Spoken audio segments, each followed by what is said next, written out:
Hello everyone, welcome to episode number 67 of Get Real with Rajiv. In this episode of Get Real with Rajiv, I'm going to be answering questions around how do you manage yourself when you don't get the result at the speed at which you would like to get it. I'm also going to be talking about how do you deal with your managers if they are not showing up to work on time and they're giving you the excuse that they're staying back till late. I'm also going to talk about how in business you got to deal with competition and lowering margins. How do you handle that situation for yourself? And finally, we're going to talk about does win-win-win as a business philosophy actually work in an IT sector? That's the question someone's asked me. So if you'd like answers to these questions, then tune into episode number 67 of Get Real with Rajiv.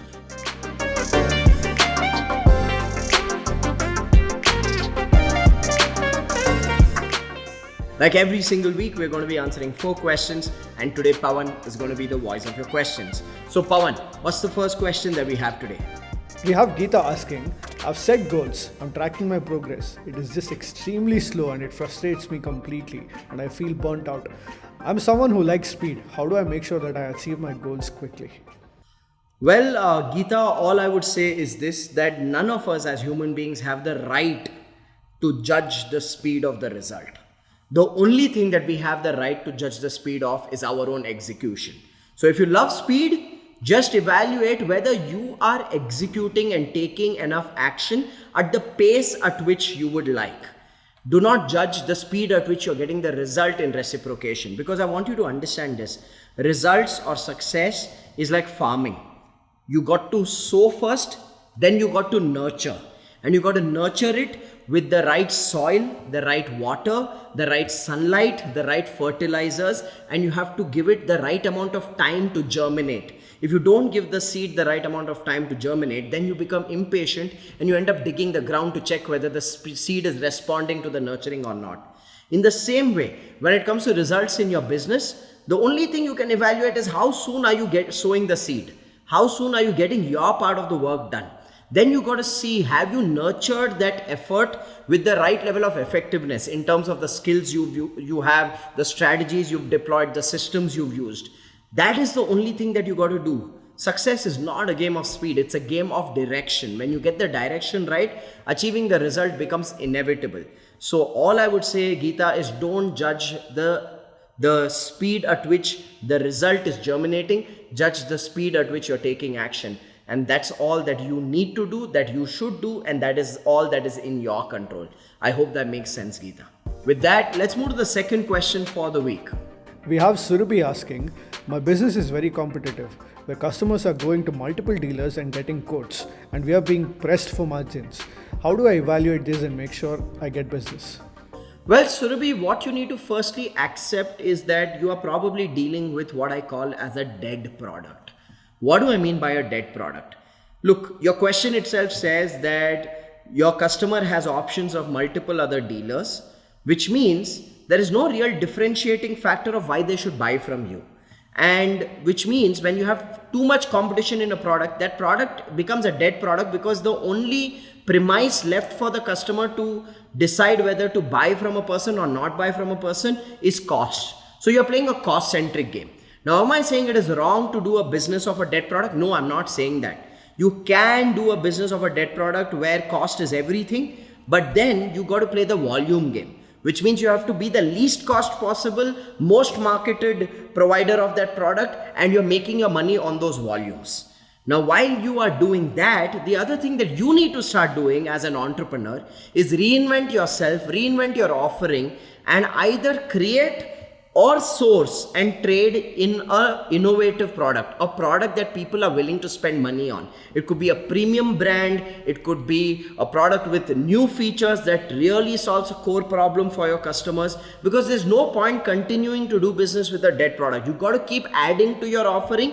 So with a dead product, you can always play a volume game, and with the product which is innovative, which is differentiating you from the market, that's where you can play the value game and make a higher margin. So Surabhi, I think it's time for you to go out there and search, go out there and create and innovate things that will make you stand out or differentiate you from the market. Because if you're doing what everybody else is doing, then you have no right about complaining of why your customer is treating you like anybody and everybody else is being treated. That's how the world of business works. So I hope that makes sense, Ruby. With that, let's move to the third question for this week. So Pawan, what's the third question? The third question is from Apurva. Having an issue with my main operations manager who is reporting to duty after 11 am, whereas the shift starts at 9. He says he stays back till late when needed, but we need someone who starts the day early and smoothens the operations out on a daily basis. How do I handle this? Well, Apurva, I think what is missing in your workplace is a system of setting, tracking, and achieving goals. Which means what? Today, though you have certain rules, though you have certain policies that people need to come at 9, start work at 9:15 or whatever, people are taking things for granted. And when you are questioning them, it is coming across like you are being an overtly demanding boss. Well, I'll tell you something. This will only lead to a battle where it is you versus them. And it will only lead to each person having their own reasoning and justification on why their choices are the right choices. Like you rightly said, your operations manager gets away by saying, I at least stay back till late whenever it's required, so don't expect me to come early. But is that good enough? Does that not hurt the business? It of course hurts the business when the manager himself is not there right at the start of the day to align people. So what you need, Apurva, is not a conversation. What you need is a system. And this system that I will recommend to you is a system that I am teaching entrepreneurs for the last 4 years now, and it works like magic. It's called the PACE system. And in the PACE system, we have a review meeting system called STOP review meetings, strategic, tactical, operational review meetings. What you're talking about is an operational review meeting, which is a every morning 15-minute stand-up meeting to align everybody on the team. Now, when a system is implemented at the workplace, the system demands people to come on time. And what the system then showcases to people is this, that hey, we all need to start together, we need to align ourselves on our goals for the day, and if some of us have to stretch and stay back to get work done once in a while, that is something that is perfectly okay. And that is something that any committed team member will be willing to do if it is happening once in a while. If it's happening too often, it only means we need to increase our team size. So Apurva, in summary, here's what I'm saying. Come to the Business Space program, get your manager along with you to the Business Space program, understand the entire Business Space system, and you will see all these behavioral challenges that you're facing get ironed out without even addressing them. Because when everybody surrenders to the system, then it's not about what I think, what time you should come, or what you think about what time you should come. It's about what time does the system require us to be there. So that is a more healthier approach and an easier approach to take, Apurva. If you'd like to know more about the Business Space program, drop me a message and someone from my team will get in touch with you and give you details about the next one.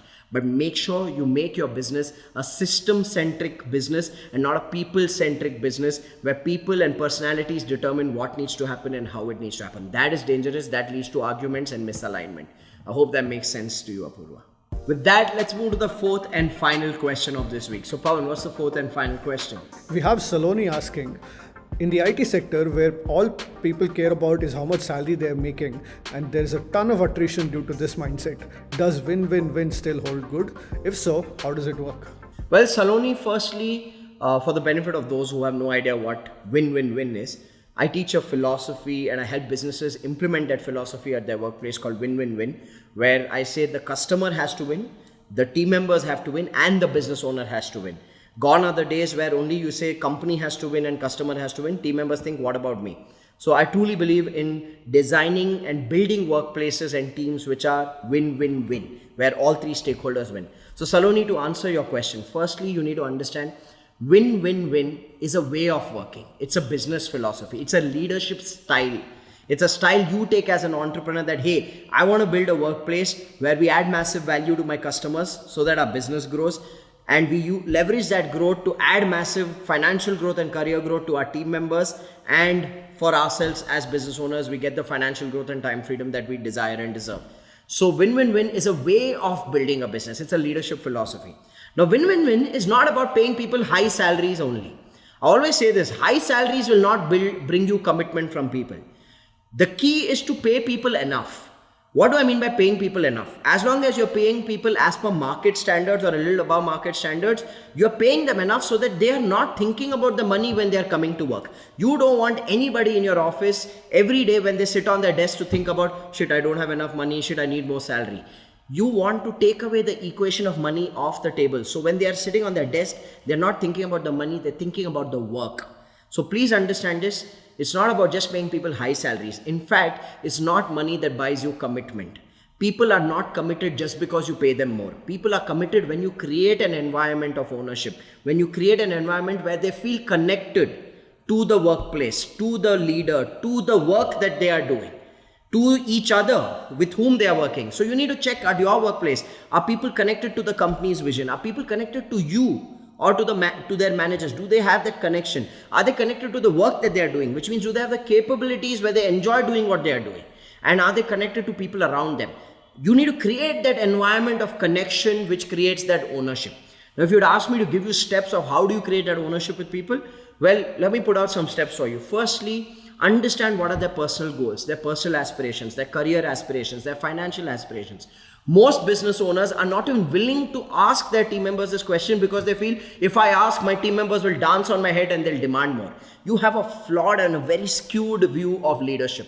You need to understand what people want, and then you need to align their personal aspirations and involve them in business goal creation and infuse that maturity in them, saying only when the business grows to a certain level can the business afford to fulfill those aspirations. You are not having an ATM machine at home that is spitting out notes. Your team members understand that, and you need to understand that they understand that. So treat them like mature adults, understand their aspirations, involve them in creating business goals which are growth goals, not comfort zone goals, growth goals, because if they want growth, the business has to grow.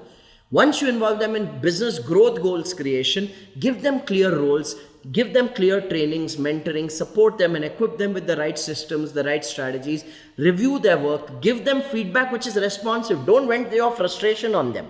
Okay, give them feedback that is responsive, appreciate them when they're doing something well. It's all of this that creates an environment of ownership. So the real question to ask on how to keep people loyal and motivated is to ask yourself, am I an active leader? Because the reality is most entrepreneurs are not active leaders. Most entrepreneurs don't do what I said. They just come up with a goal, they dump it on their team, they expect the team to get work done, and when the team doesn't get the work done, they get frustrated and they vent their frustration on people. That's not called leadership, that's probably called losership. So you got to understand that before you expect something from your team, ask yourself, am I being an active leader? Am I somebody that I would like to follow? Am I somebody that I would be inspired by? Am I somebody that I would feel this person cares for me? If you are not being that person, you have no right to demand anything from your team members. I hope that challenges you and it opens your eyes to becoming an active leader. With that, we come to the end of episode number 67 of Get Real with Rajiv. If you like what you saw, then share it. And if you'd like to know more, then ask more questions. I look forward to seeing you in the next episode of Get Real with Rajiv.